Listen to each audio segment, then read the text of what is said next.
Salut, je voulais te parler de ce qui est une des consultations les plus fréquentes pour des blessures ou des symptômes chez des gens qui, depuis en fait beaucoup là, dans la dernière année, font du télétravail, donc travaillent de la maison. Et c'est quelque chose d'assez facile qu'on peut améliorer. L'important, c'est d'en être bien conscient. Alors, ce qu'on voit le plus, ou en fait, une des choses qu'on voit le plus, ce sont des douleurs, là, on va dire de façon non spécifique, là, sans rentrer dans les détails d'un diagnostic précis, mais de façon non spécifique, des douleurs entre le cou et l'épaule. Donc, soit le cou, soit l'épaule, soit un peu les deux, des douleurs qui sont dans cette région-là. Le plus souvent du côté du bras dominant, mais c'est pas impossible que ce soit du côté de l'autre côté, donc du bras non dominant.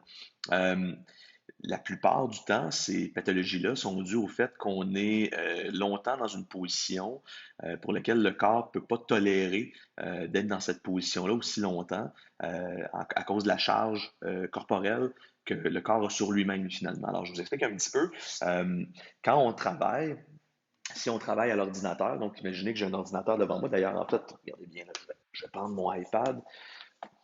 Donc, j'ai un ordinateur devant moi. Le plus logique, ben, en fait, c'est d'avoir l'ordinateur à une hauteur qui est adéquate.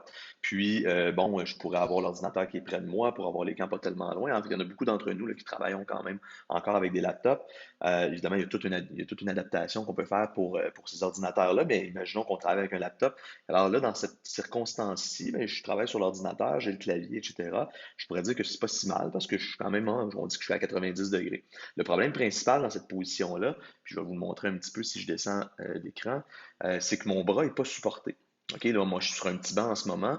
À la maison, vous avez peut-être soit une chaise de cuisine, peut-être une chaise de travail. Cette chaise-là a peut-être des appuis-bras ou peut-être n'a pas d'appui-bras. Mais dans un cas ou dans l'autre, évidemment, s'il y a des appuis-bras, il faut les utiliser de façon efficace.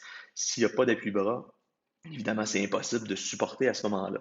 Donc, une des raisons qui peut provoquer des symptômes ici, c'est que pendant de longues heures dans la journée, le bras n'est pas supporté. Alors, on utilise, dans le fond, surtout du côté droit, on va utiliser la souris là, pour la plupart d'entre nous, qui fait en sorte que, dans le fond, si par exemple je le transfère de mon côté gauche, le bras doit se supporter à longueur de journée, et à un moment donné, le corps est simplement plus capable de supporter cette charge-là, qui est le poids d'un bras, là, qui peut varier entre 10 et 15 livres, et même plus, là, dépendamment des individus. Alors le cou, les muscles du cou, le trapèze, l'élévateur de l'omoplate, sont des muscles du cou, sont plus capables de recevoir cette charge-là. Évidemment, il commence à y avoir des symptômes ici, un peu comme si quelqu'un vous tirait vers le bas. Donc, comment est-ce qu'on peut remédier à cette situation-là? De façon idéale, évidemment, sans avoir vu votre poste de travail, de façon idéale, ce qu'on voudrait, c'est pousser l'ordinateur plus loin, puis s'avancer. Si on n'a pas d'appui-bras, surtout, là, s'avancer pour venir se supporter. Alors, moi, je suis chanceux, là, j'ai une table de physio, c'est une table hydraulique qui monte et qui descend. Alors, je peux venir m'appuyer sur cette table de travail-là, ce qui vient supporter mes bras. Alors, quand je suis à l'ordinateur, de façon supportée comme ça vient éviter de développer ce genre de problématique-là.